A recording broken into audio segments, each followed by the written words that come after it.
Hey guys, आज हम class 6 chapter 6 का पार्ट 2 करने वाले हैं। पिछले पार्ट में हमने काफ़ी कुछ इम्पोर्टेंट कवर कर लिया था और इस पार्ट में भी हम बहुत कुछ इम्पोर्टेंट सीख के इस चैप्टर को कंप्लीट करेंगे। तो स्टार्ट करते हैं। हमने बुद्धिज्म के बारे में पढ़ा, अब आते हैं जैनिज्म पे। वर्धमान महावीर ये जैन्स के लास्ट एंड 24th तीर्थंकर थे। जैनिज्म में टोटल 24 तीर्थंकर हैं, उसमें से लास्ट एंड 24th तीर्थंकर थे वर्धमान महावीर। ये भी अपना मैसेज इसी टाइम के अराउंड स्प्रेड कर रहे थे, that is 2500 years ago. Mahavir ji भी एक क्षत्रिय प्रिंस थे लिच्छवी क्लैन के। लिच्छवी क्लैन वज्जी संघ का एक हिस्सा था। हमने वज्जी संघ के बारे में पिछले चैप्टर्स में बात करी थी। जो ऑल्टरनेट फॉर्म ऑफ गवर्नमेंट होती है, गण या संघ, वज्जी उसका एक बहुत ही फेमस एग्जाम्पल है। 30 ईयर्स की एज पे महावीर जी ने अपना घर छोड़ दिया था इन सर्च फॉर नॉलेज। 12 साल तक एक मुश्किल और अकेली जिंदगी जी, जिसके बाद उन्हें एनलाइटनमेंट अटेन हुई। महावीर जी की टीचिंग्स में एक बहुत ही सिंपल डॉक्ट्रिन है। जो भी main and women knowledge search करना चाहते हैं अपनी जिंदगी में, उन्हें अपने घर के कंफर्ट्स छोड़ने पड़ेंगे। उन्हें स्ट्रिक्टली अहिंसा के रूल्स फॉलो करने होंगे। अहिंसा मतलब नॉट हर्टिंग और किलिंग अदर लिविंग बींग्स, चाहे वो ह्यूमंस हो चाहे एनिमल्स हो, किसी को भी किल या हार्म नहीं करना है। महावीर जी कहा करते थे कि all beings long to live, to all things life is dear. सबको जिंदगी प्यारी है और सब जीना चाहते हैं। ऑर्डिनरी लोग महावीर जी और उनके फॉलोअर्स की टीचिंग्स इसलिए समझ पाते थे क्योंकि ये भी प्राकृत में समझाते थे। सिर्फ एक ही प्राकृत नहीं होती, there are several forms of Prakrit depending on the region of the country you are in. अलग अलग रीजन्स के लिए अलग अलग प्राकृत थी और उसका नाम भी उसी रीजन पे बेस्ड होता था। फॉर एग्जाम्पल, मगध में जो प्राकृत बोली जाती थी उसको मगधी बोलते थे। महावीर जी के फॉलोअर्स को जैन बोला जाता है। They had to lead very simple lives and beg for food. इनको कम्प्लीटली ऑनेस्ट होना है, बिल्कुल स्टील नहीं करना था। They had to observe celibacy मतलब संन्यास, और उन्हें अपना सब कुछ गिव अप कर देना होता था, including their clothes.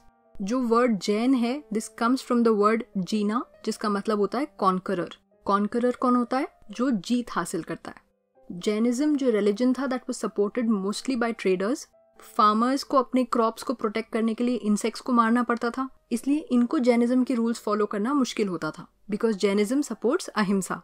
Hundreds of years में जैनिज्म नॉर्थ इंडिया के डिफरेंट पार्ट्स में फैल गया। गुजरात, तमिलनाडु, कर्नाटका, इन सारी जगहों में स्प्रेड हो गया।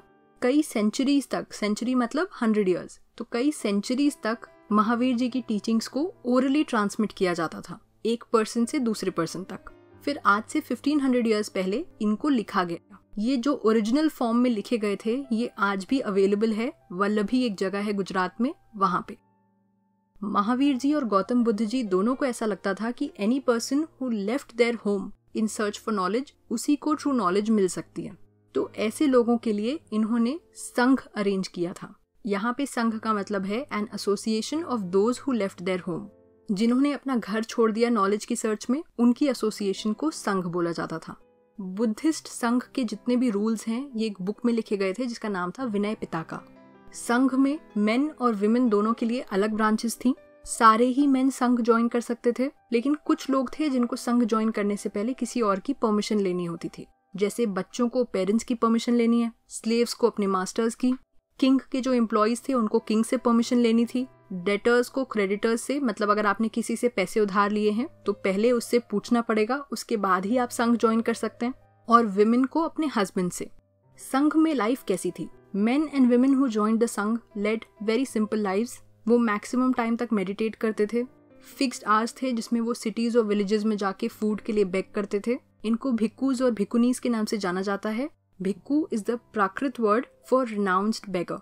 जिन्होंने सब कुछ छोड़ दिया है लाइफ में और इसलिए बेग कर रहे हैं, उनको भिक्कूज या भिक्कुनीज कहा जाता था प्राकृत में, या संस्कृत में इनको कहते हैं भिक्षुक। ये दूसरों को अपनी टीचिंग सिखाते थे, एक दूसरे की हेल्प करते थे, और अगर संघ में कोई भी क्वारल्स होते थे तो उनको मीटिंग्स में सेटल करते थे। कौन कौन संघ ज्वाइन कर रहा था? Brahmans, Kshatriyas, merchants, labourers, barbers, courtesans and slaves. इनमें से काफी लोगों ने बुद्धा जी की टीचिंग्स को लिखा है और काफियों ने तो अपनी संघ की लाइफ पे खूबसूरत पोएम्स भी कंपोज करी थी। पूरे साल जैन और बुद्धिस्ट मॉन्क्स ट्रैवल करते थे और लोगों को बुद्धा जी और महावीर जी की टीचिंग सिखाते थे।